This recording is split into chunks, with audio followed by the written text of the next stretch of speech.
Hello everyone, ये video सबसे important है क्योंकि हमारे दिमाग में सबसे इम्पॉर्टेंट क्वेश्चन होता है। अब हमने स्टडीज़ कर ली है, कितना आप अर्न कर सकते हैं। आज हम इस वीडियो में सिर्फ पैसे की बात करेंगे। कितना आप अर्न कर सकते हैं बीएमएस करने के बाद, बीएमएस करते करते क्या चीज़ आप कर सकते हैं, कैसे कर सकते हैं, ये सारी चीज़ें आज हम डिस्कस करने वाले हैं। तो बिना टाइम वेस्ट करे let's start with this video.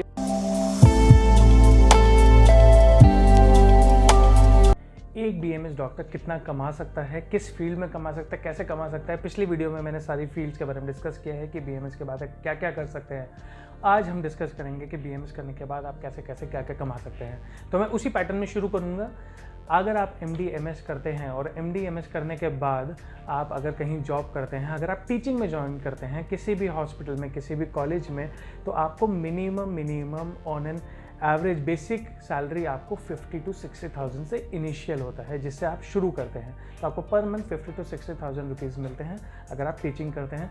अगर आप एमपीएच करते हैं या एमबीए करते हैं तो उसमें भी आप स्टार्टिंग सैलरी आपको 80 to 1 लाख के बीच में मिल सकती है। अगर आपने अच्छे इंस्टीट्यूट से पढ़ा है और अच्छे इंस्टीट्यूट को ज्वाइन किया है आफ्टर कंप्लीटिंग योर स्टडीज़, तो आपको 80,000 to 1 लाख के बीच में आपको मिल सकता है, which is a good salary. अगर आप कहीं जॉब कर रहे हैं, किसी आयुर्वेदिक हॉस्पिटल में आप जॉब कर रहे हैं जस्ट आफ्टर डूइंग बीएमएस, तो आपको 35 to 50,000 रुपीज़ के बीच में विद इंसेंटिव आपको एक जॉब मिल सकती है, अच्छी जॉब मिल सकती है, जो आप स्टार्टिंग आपको सैलरी मिलेगी। अगर आप किसी एलोपैथिक हॉस्पिटल को ज्वाइन करते हैं तो उसमें भी ऑलमोस्ट सेम है, उसमें भी 35 to 50,000 के बीच में आपको इनिशियल सैलरी मिलती है और ये धीरे धीरे इंक्रीज़ होती है with your experience, with your skills, with your capabilities. तो ये भी बहुत अच्छा आपका एक लर्निंग फेज़ है और लर्निंग स्केल है और ये अच्छी जॉब स्केल भी है। अब आता है, अगर आप अपने प्रोडक्ट्स खुद बना रहे हैं, आपकी फार्मेसी है, देखिए फार्मेसी का वर्क आपके हाथ में है। आप कितने प्रोडक्ट्स बना रहे हैं, कैसे आप उसको सेल कर पा रहे हैं, कैसे आप उसको रीसेल कर पा रहे हैं, कैसे आप उसके नए ऑर्डर्स ला पा रहे हैं। तो जितने बड़े ऑर्डर्स उतना बड़ा आपका अर्निंग स्केल, जितनी बड़ा आपका वर्किंग स्केल उतना बड़ा आपकी अर्निंग। तो आप ये समझिए कि जैसे जैसे आप वर्क करेंगे, जितनी आप मेहनत लगाएंगे, जितना आप इसमें अपना नेटवर्क को स्ट्रॉन्ग करेंगे, उतनी अच्छी आप अर्निंग कर सकते हैं। तो ये भी बहुत ही अच्छी फील्ड है।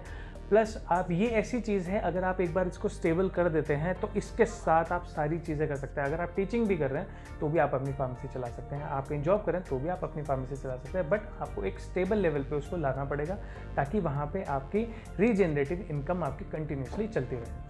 अगर आप as a medical officer work करते हैं इन अ गवर्नमेंट इंस्टीट्यूट या किसी गवर्नमेंट हॉस्पिटल में, अगर आप एग्ज़ाम देकर आपका सिलेक्शन हो जाता है तो भी आपको जो स्टार्टिंग सैलरी है वो भी 70,000 to 1 लाख के बीच में मिलती है। प्लस जो गवर्नमेंट फैसिलिटीज़ हैं वो भी आपको मिलती हैं। तो ये भी ऑप्शन आपके लिए है जिसमें आप जस्ट आफ्टर बीएमएस आप ये सब कर सकते हैं। सबसे इंपॉर्टेंट चीज़ रखी हुई है लास्ट के लिए, दैट इज़ क्लिनिकल प्रैक्टिस। उसको मैं डिटेल में डिस्कस करूँगा कि इससे कैसा अर्न कर सकते हैं, क्योंकि ये ही सबसे इम्पॉर्टेंट है। आपका अगर इंटरेस्ट है, आप प्रैक्टिस ही करना चाहते हैं, तो वो सबसे इम्पॉर्टेंट है। बट उससे पहले मैं सारे पॉइंट्स क्लियर कर देता हूँ पहले ही। इसके अलावा आप क्या कर सकते हैं, डाइटिशियन। अगर आप एज अ डाइटिशियन, आप एज अ कंसल्टेंट आप वर्क करते हैं तो आप 500 to 1,000 रुपीज़ अपनी कंसल्टेशन फ़ीस रख सकते हैं, या उससे भी ज़्यादा आप रख सकते हैं जैसा आप वर्क करते हैं। कई लोगों की 1 सेशन 2,000 से 5,000 के बीच में भी होती है, आप वो भी कर सकते हैं। प्लस आप इंडिया में करना चाहें, आप अब्रॉड करना चाहें, ये आप सारी चीज़ें कर सकते हैं। आप इसमें बाउंडेड नहीं हैं। आप एज अ कंसल्टेंट आप दुनिया में कहीं भी कंसल्टेशन दे सकते हैं, कहीं भी आप एडवाइस दे सकते हैं, कहीं भी आप सिखा सकते हैं, कहीं भी आप, अगर आपने योगा किया है तो आप योगा क्लासेस ले सकते हैं, योगा सेशंस ले सकते हैं, उसमें भी बहुत बहुत बहुत अच्छी अर्निंग है।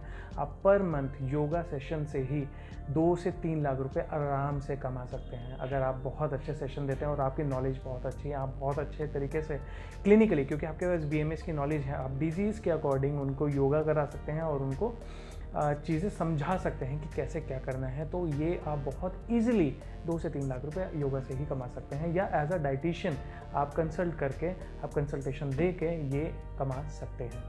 बात आता है बुक पब्लिकेशन। अगर आप बुक पब्लिकेशन करते हैं और आपकी बुक आ जाती है मार्केट में, तो आपको एज अ रॉयल्टी एक फ़ीस डिसाइड होती है जो थोड़ी सी मिनिमम होती है, but on a bulk basis आप इसमें घर बैठे बैठे, आपको सिर्फ एक बार मेहनत लगी, आपने इसे बुक लिखी है, अगर वो बुक कंटिन्यूसली चलती है तो आप ये मान के चलिए आपके पास 5 से 10 लाख रुपए हो सकता है पर मंथ आने लगे, और ये कंटिन्यूस आते रहेंगे, क्योंकि हर ईयर में बुक यूटिलाइज होती है। बुक ऐसी चीज़ है जो कभी भी वेस्ट नहीं जाएगी। तो बुक लिखने से भी आपको ये फ़ायदा है। और यहाँ पे ये समझिए पर मंथ आनी है और हमेशा इंक्रीज़ ही होनी है।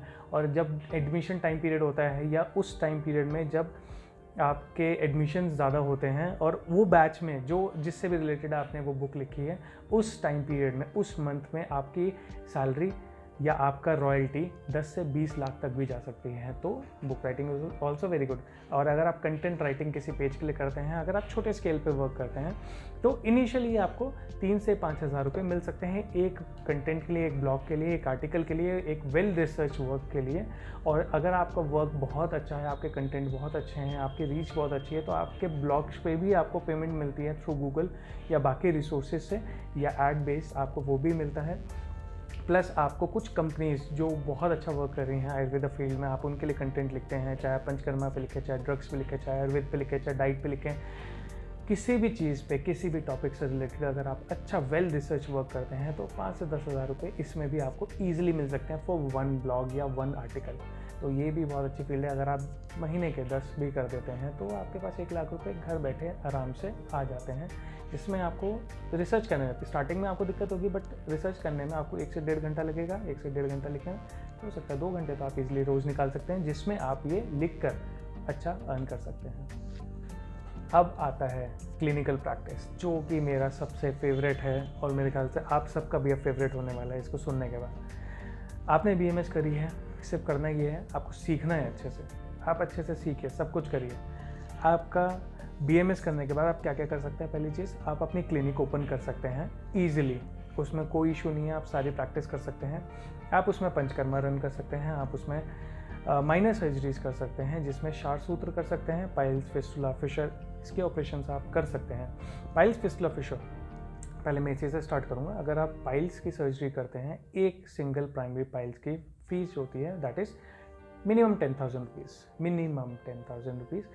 फिस्टुला, फिशर इस तक जाते हैं तो आप 50 to 70,000 पर पेशेंट आप ले सकते हैं, जिसमें आपको 15 से 20 मिनट लगेंगे फॉर दैट ऑपरेशन। आपको पूरा टाइम पीरियड उसको करने में 15 से 20 मिनट लगेगा और उसमें आप 70 to 80,000, 50 to 70,000 ईजिली कमा सकते हैं। और आप दिन भर के 10 पेशेंट भी अगर करते हैं, सिर्फ 10 पेशेंट करते हैं, तो आप 5 से 7 लाख रुपए एक दिन में कमाते हैं। तो इसलिए ये सबसे इम्पॉर्टेंट है, सबसे इंटरेस्टिंग है। तो इतना कुछ बताने के बाद, इतना कुछ कहने के बाद, ये तीसरी वीडियो बन चुकी है जैसा कि मैंने आपसे प्रॉमिस किया था।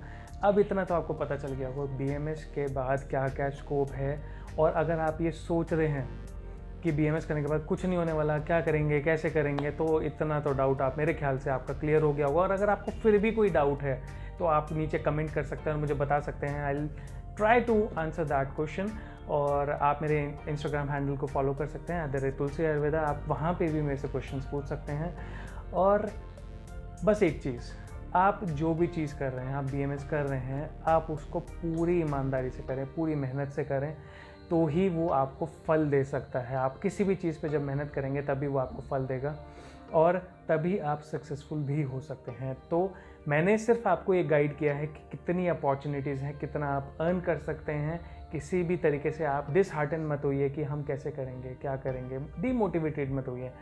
थोड़ा सा अपने आप को बूस्टअप रखें, अपनी नॉलेज को अच्छा रखें, कहीं ना कहीं बस सीखते रहें, करते रहें। जो भी इंटरेस्ट है, जहाँ भी मन है, जैसे भी करना है, आप बस वो करते रहें। अगर आप देखें आजकल सोशल मीडिया पे भी, अगर आप देखें यूट्यूब पे देखें, कहीं देखें, जो अलग अलग फील्ड से लोग हैं वो आयुर्वेद के बारे में बता रहे हैं, बट हम आयुर्वेद के होके अगर हम खुद बताएं हम कितना अच्छा बता सकते हैं। तो आप खुद सोचिए कि आप कैसे इसमें वर्क कर सकते हैं। आप अपनी ये देखिए कि आप किस चीज़ में स्ट्रांग है, आपका किस चीज़ में ज़्यादा होल्ड है, और उस चीज़ पर आप वर्क करें और बहुत अच्छा आप वर्क कर सकते हैं। And please like, share and subscribe to my channel. और अगर आपको ये वीडियो पसंद आई है, डू शेयर विथ एवरीवन, ताकि उनको पता चले भाई BMS ऐसे नहीं है, BMS में मेहनत लगती है और बहुत अच्छा आप अर्न कर सकते हैं। हम किसी से कोई कम नहीं है। ठीक है, थैंक यू सो मच।